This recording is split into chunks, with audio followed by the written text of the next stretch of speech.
William Ruto was finished at the mountain.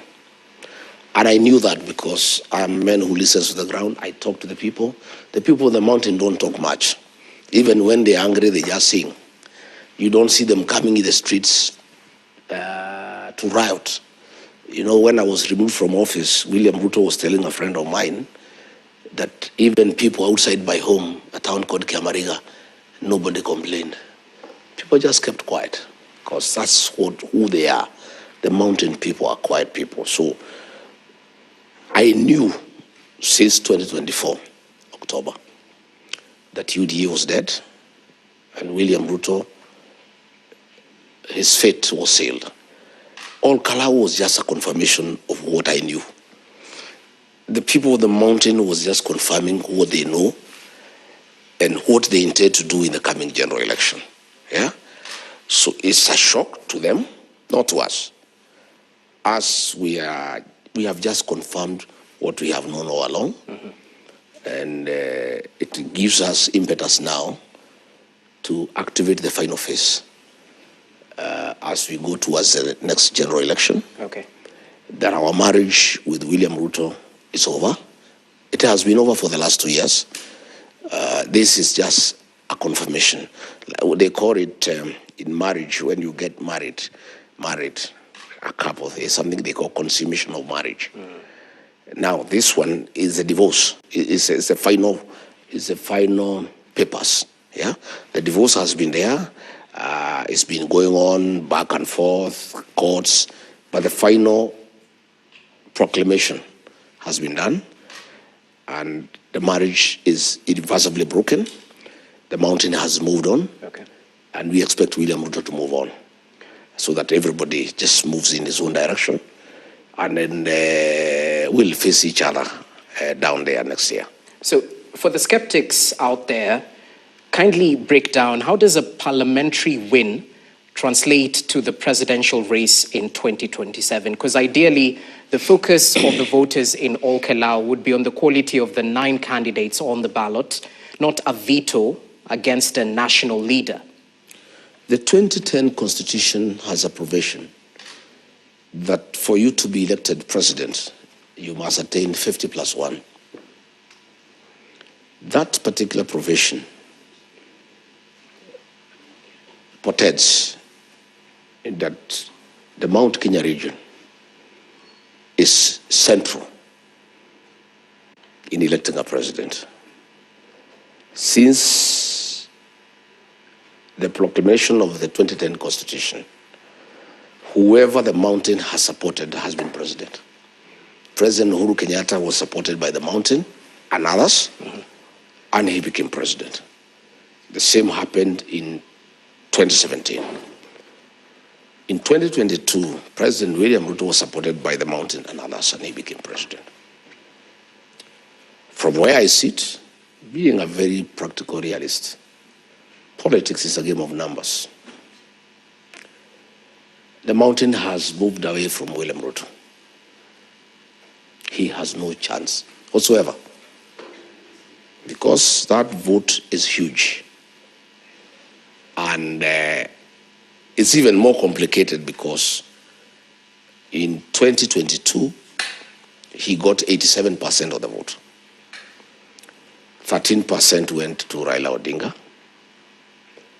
1.6 million people did not vote.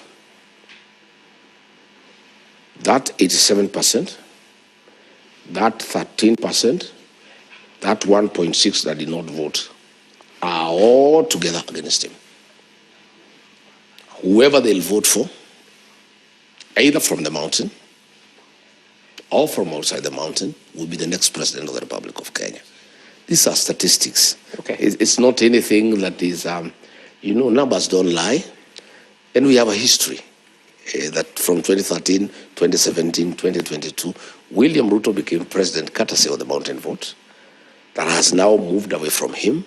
And all Kalau was just a pointer of how things will be. In fact, the 13% that the UDA candidate got is for the UDA candidate because he's a local, he's called Mushina. He has been working in the CDF office for 13 years.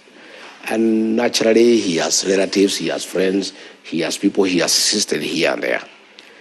If it was William Ruto as president, I want to tell you today, without battling an eye, he would not have gotten 3%. And the people of Olkalau wanted to make a statement. At 5, they were on the queue. By 12 o'clock, 57% of registered voters had voted, 45,000 votes, and 40,000 votes. And there was voter suppression from midday all the way to the evening. Had there been no voter suppression, it is my estimation that we would have had 75% voter turnout. And that would have reduced what UDA got to a single digit, 6-7%.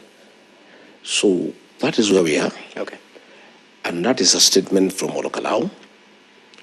And normally the mountain is homogeneous.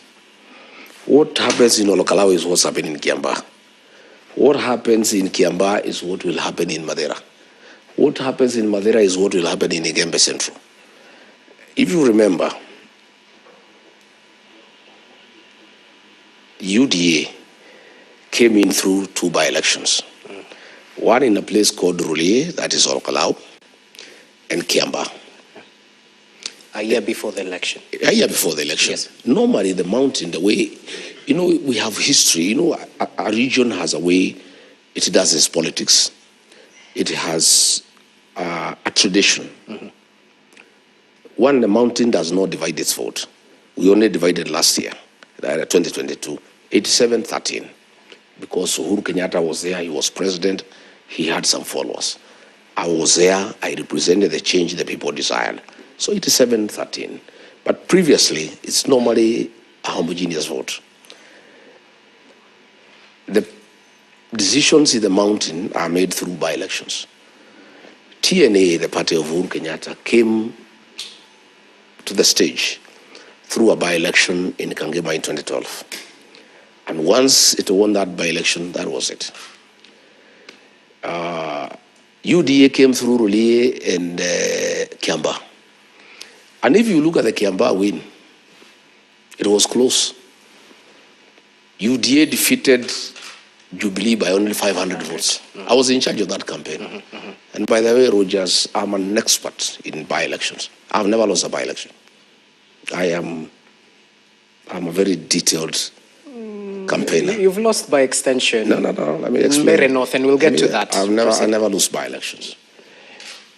The difference between DCP, the party of the movement in the mountain, and UDA, William Ruto's party, was 30,000 votes. 30,000.